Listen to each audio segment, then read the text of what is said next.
है कि ये जो पीसीआर टेस्ट है लोगों का बार बार पॉजिटिव आता है, चाहे वो अलामात से निकल आए हों और चाहे उनको काफ़ी दिन हो चुके हों और महीने से ज़्यादा हो चुका हो, लेकिन उनका पीसीआर का टेस्ट बार बार पॉजिटिव आता है।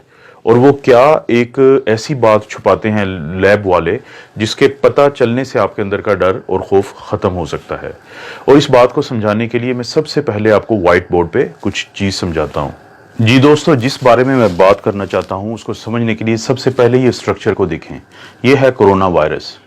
इसकी ये जो बाहर रेड कलर की ये नज़र आ रही हैं, इसको हम कहते हैं स्पाइक प्रोटीन। और ये वही प्रोटीन है जिसकी मदद से ये वायरस हमारे जिस्म में दाखिल होता है। और ये है लिपिड की बाइलेयर, ये है इसकी होल जिसको आप कह सकते हैं, शेल कह सकते हैं। इसके अंदर है ये आरएनए, और ये वो आरएनए है कि जब ये इसकी मदद से हमारे सेल्स के साथ अटैच होता है और ये आरएनए हमारे जिस्म में चला जाता है, तो ये है वो आरएनए जो कि सबसे ज़्यादा तबाही करता है।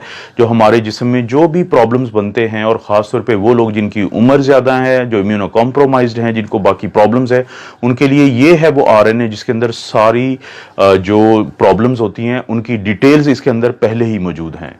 अब जैसे ही ये वायरस हमारे जिस्म में दाखिल होता है और हमला आवर होता है, तो हमारे जिस्म का इम्यून सिस्टम, जिसकी हम बहुत ज़्यादा बातें करते हैं, वो एक्टिवेट हो जाता है। ये हमारा दिफाई निज़ाम है, और ये इम्यून सिस्टम इस वायरस के मुकाबले में एक आर्मी तैयार करता है जिसको हम कहते हैं एंटीबॉडीज़। शुरू में वो पहले 10 दिन में एंटीबॉडी बनाता है जिसको हम कहते हैं आईजीएम, और 10 से 12 दिन के बाद वो बनाता है इम्यूनोग्लोबुलिन जी इस वायरस के खिलाफ। अब जैसे ही हमारा इम्यून सिस्टम, दिफाई निज़ाम एंटीबॉडीज़ बनाता है, इम्यूनोग्लोबुलिन एम और इम्यूनोग्लोबुलिन जी, वो हमला आवर होती हैं इस वायरस के ऊपर। अब वो फौरी तौर पे इस वायरस को तोड़ देती हैं इसके मुख्तलिफ हिस्सों में। अगर आप यहाँ पे गौर करें कि जैसे ही ये वायरस हमारे जिस्म में एंटर हुआ और इसने कोशिश की कि वो इस आरएनए को हमारे सेल में भेजे ताकि ये हमें नुकसान पहुंचा सके, तो फौरी तौर पे हमारा दिफाई निज़ाम इसके ऊपर हमलावर होता है और इसको मुख्तलिफ हिस्सों में तोड़ देता है। जैसे ये है इसका आरएनए जो ग्रीन कलर का है, ये ब्लैक कलर की इसकी लिपिड बाइलेयर है, उसको भी वो छोटे छोटे हिस्सों में तोड़ देता है। और इसकी स्पाइक जो प्रोटीन है जो वायरस ने इस्तेमाल की थी हमारे सेल के अंदर दाखिल होने के लिए, उनको भी अलहदा अलहदा कर देता है। अब ख़वातीनो हज़रात, इंतहाई अहम बात मैं आपको बताने लगा हूं, वो ये है कि जब ये वायरस पूरा एक होल होता है, पूरी एक स्ट्रक्चर होता है, तो ये हमारे जिस्म के लिए इंतहाई ख़तरनाक है इसका ये आरएनए। लेकिन जब हमारा दिफाई निज़ाम इसको तोड़ देता है हिस्सों में, तो फिर ये बिल्कुल भी खतरनाक नहीं होता। इसका यही आरएनए जिसको हमारे दिफाई निज़ाम ने, हमारे इम्यून सिस्टम ने एंटीबॉडीज़ की मदद से मुख्तलिफ हिस्सों में तोड़ दिया है, तो अब ये हमें कोई नुकसान नहीं पहुंचा सकता आरएनए, चाहे ये हमारी जिस्म के अंदर ही हो। आप इसकी मिसाल लें एक बंदूक की शक्ल की। एक फ़र्ज़ करें कि एक बंदूक हो, वो किसी को भी फायर करके मार सकती है, लेकिन अगर आप उस बंदूक के मुख्तलिफ हिस्से आपस में अलहदा अलहदा कर दें, तो बंदूक के वो हिस्से आपको किसी को कोई नुकसान नहीं पहुंचा सकते। तो यही मिसाल है इस वायरस की, जिसको हमारा दिफाई निज़ाम जब तोड़ देता है, तो इसके ये मुख्तलिफ हिस्से मौजूद होने के बावजूद हमें कोई नुकसान नहीं पहुंचा सकते।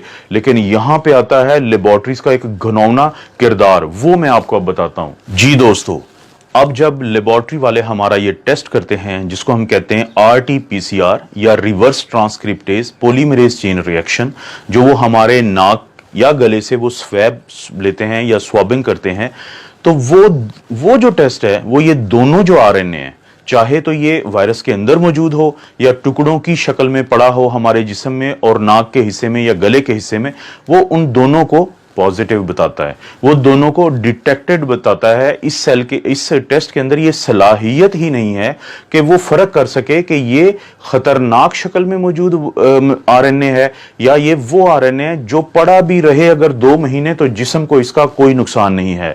वो दोनों की रिपोर्ट देता है पॉजिटिव, वो दोनों की रिपोर्ट देता है डिटेक्टेड। जी दोस्तों, तो आपने देखा कि अब आपको ये पता चला होगा कि क्यों आपका पीसीआर टेस्ट, इसके बावजूद कि आपकी अलामात ठीक हो चुकी हैं, और बार बार पॉजिटिव आ रहा है। अब मैं लेबोरेटरी वालों की बदनीयती की बात सिर्फ एक खास वजह से कर रहा हूं। अगर आप गौर करें कि किसी एक लेबोरेटरी की ये रिपोर्ट है पीसीआर डिटेक्टेड की, नीचे इंग्लिश में एक डिस्क्रिप्शन दी हुई है, उसका उर्दू तर्जमा ये है कि अगर आपका ये टेस्ट नेगेटिव आ चुका है तो ये मत समझें कि वायरस आपके अंदर नहीं है। इसकी ये वजह भी हो सकती है कि हमने टेस्ट प्रॉपर ना लिया हो, आपका स्वैबिंग ठीक ना की हो, हमारी किट का भी प्रॉब्लम हो सकता है, और ये भी प्रॉब्लम हो सकता है कि वायरस आपके नीचे बैठा हो हिस्सों में और ऊपर ना बैठा हो। इसको मैं इंग्लिश में कहूंगा फेयर इनफ। लेकिन आपने कहीं पे एक जुमला ये दर्ज नहीं किया कि अगर ये पॉजिटिव आ गया है तो इसकी भी कोई ऐसी वजह हो सकती है कि आप लोग परेशान मत हों। उन्होंने वो इसलिए नहीं किया कि वो खौफ का कारोबार कर रहे हैं। जितना ज्यादा आप लोग खौफजदा रहेंगे उतना ज्यादा आप ये टेस्ट करवाएंगे, जितने ज्यादा आप ये टेस्ट करवाएंगे उतनी ज्यादा उनकी तिजोरियां भरेंगी। अभी वो अरबों पाकिस्तानी रुपीस कमा चुके हैं इस पीसीआर टेस्ट के ऊपर। उनको पता है कि जब तक लोग खौफजदा हैं वो इस कारोबार में फायदे में हैं। तो आम लोगों के लिए फिर इसका क्या हल है? ये तो एक प्रॉब्लम मैंने बताया है, इसका हल ये है, अगर आपको अलामात हैं और आपका पीसीआर पॉजिटिव है तो आपने मुकम्मल तौर पे वैसे ही अपना इलाज करना है जैसे डॉक्टर्स आपको बताते हैं। लेकिन अगर आपकी अलामात ठीक हो चुकी हैं तो इस चीज़ के चांसेस हैं कि ये वायरस मर चुका है और टुकड़ों टुकड़ों में पड़ा है। और अगर आपका पीसीआर पॉजिटिव भी आता रहता है अलामात जाने के बावजूद, तो आपको परेशान होने की ज़रूरत नहीं है। और जब ये एक दफ़ा टुकड़ों में तब्दील हो जाता है तो उसके बाद इसके अंदर ये सलाहियत भी ख़त्म हो जाती है कि ये आपसे किसी दूसरे को लग जाए। तो अपनी आइसोलेशन को आप रिलैक्स कर सकते हैं जब एक दफा आप अलामात से निकल आए। तो क्या इसकी कोई साइंसी आपको भी प्रूफ मिल सकता है? जी, आप अपना एंटीबॉडी टेस्ट करवा सकते हैं। अगर आप अपना एंटीबॉडी टेस्ट करवाएं, जो मैंने एक दिन पहले मिसाल दी थी और मैं ये दोबारा दिखा रहा हूं कि एक दोस्त हैं जिनका इम्यूनोग्लोबुलिन जी बहुत स्ट्रांगली पॉजिटिव आ रहा है, लेकिन इसके 2 दिन के बाद भी जब उन्होंने अपना पीसीआर का टेस्ट करवाया तो वो उन्होंने पॉजिटिव दिया। और वो शख्स जो इससे सेहत याब हो रहे हैं वो ज़हनी तौर पे इंतहाई टेंशन में चले गए एक बार फिर कि उनका टेस्ट पॉजिटिव है। तो मेरी आप लोगों से दरख्वास्त है कि अगर आपको लगता है कि ये वीडियो आपको किसी भी तरह से हेल्प कर सकती है, आप इसको सेव करें डाउनलोड करके, आप इसको लाइक करें और अपने दोस्तों के साथ शेयर करें कि हो सकता है किसी एक को इस वीडियो का फ़ायदा हो जाए। और अब आपको समझ आ चुकी होगी कि मैंने आपको क्यों कहा है कि कुछ लोग बहुत तेज़ी से कोशिश करेंगे कि हर सूरत इस वीडियो को रिमूव करवाया जाए। आप अपना और अपनी फैमिलीज़ का ख्याल रखें। अल्लाह ताला आपको और आपकी फैमिली को हर किस्म की आजमाइश, बुराई और बीमारी से बचाए।